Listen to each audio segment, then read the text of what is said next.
वीरता के लिए और उनके परिवार में मैं समझता हूँ सांत्वना भेजें। और इस दुख की घड़ी में फिर भी हमें ये जरूर सोचना होगा कि किस प्रकार से हम सामरिक और कूटनीतिक कदम उठाने होंगे, कौन कौन से कदम उठाने होंगे। मेरा अपना मानना है कि सबसे पहले चाइनीज सामान का बहिष्कार हो जाना चाहिए। दूसरी बात, इनके साथ जितने भी कॉन्ट्रैक्ट है वो सब कैंसिल हो जाने चाहिए। और सबसे बड़ी बात है कि अगर उन्होंने 6 जून को की गई बात जो कोर कमांडर लेवल पे हुई थी और ये इसमें तय किया गया था कि इस प्रकार से ये हम सेना को डीएस्केलेट करेंगे, अलग अलग करेंगे, जब ऐसी बात तय हो गई थी तो हमारे वीर सैनिकों ने इसको ऐसे ही समझा। उसमें किसी भी प्रकार के वेपन या कोई गन या कोई मशीन गन या कोई मोटर्स इस्तेमाल नहीं हुए। उसमें नेल्स, और मैं समझता हूँ कि जो इन्होंने शायद अपनी वर्दी में छुपाए रखे होंगे तो किस प्रकार से काटने वाली तारें और न जाने जो स्टिक थी उनमें उनसे के माध्यम से कैसे लोगों को किस प्रकार से प्रताड़ित किया और किस प्रकार से लोगों के शरीर को खंडित किया पत्थरों से। मैं समझता हूँ ये इतनी एक प्रकार से जघन्य घटनाएं की है जो कभी भी किसी सैन्य क्षेत्र में किसी इतिहास के पन्नों में जो दर्ज होगी तो एक बहुत कलंकित रूप में इन्हें देखा जाएगा। मैं तो ये समझता हूँ कि हमारे सैनिकों में तो हम तो महाभारत जैसे काव्य को देखते हैं, वहाँ भी नियम होते हैं, हर युद्ध में लड़ने के नियम होते हैं।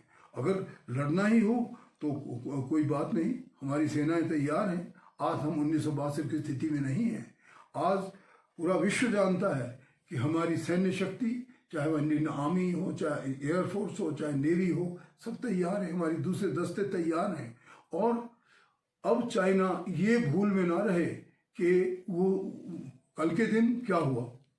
कल के दिन आईएसआई हेडक्वार्टर में तीनों पाकिस्तान के चीफ, सारे कोर कमांडर, खुद प्राइम मिनिस्टर मौजूद थे।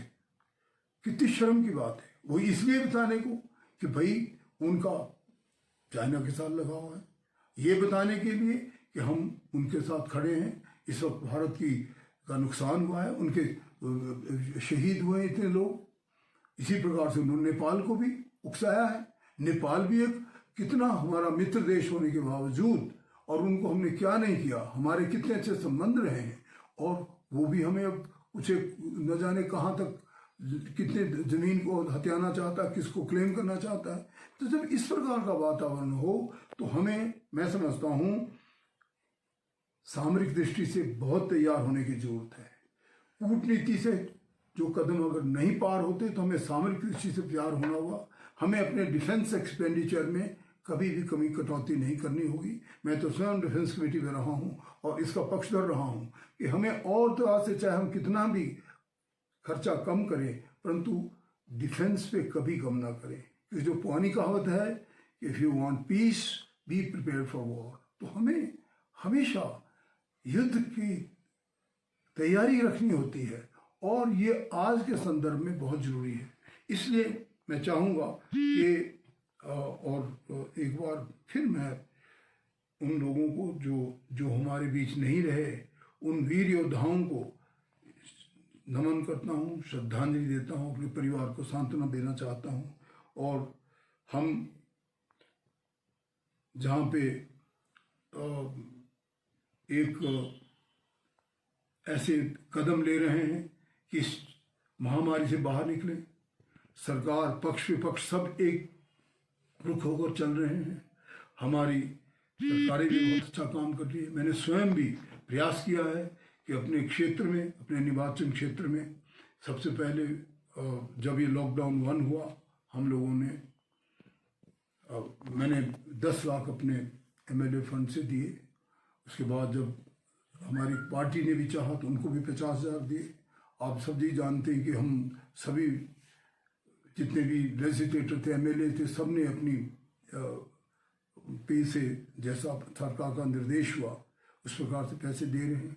और सभी कार्यकर्ताओं ने भी सभी लेवल्स पे काम हुआ है।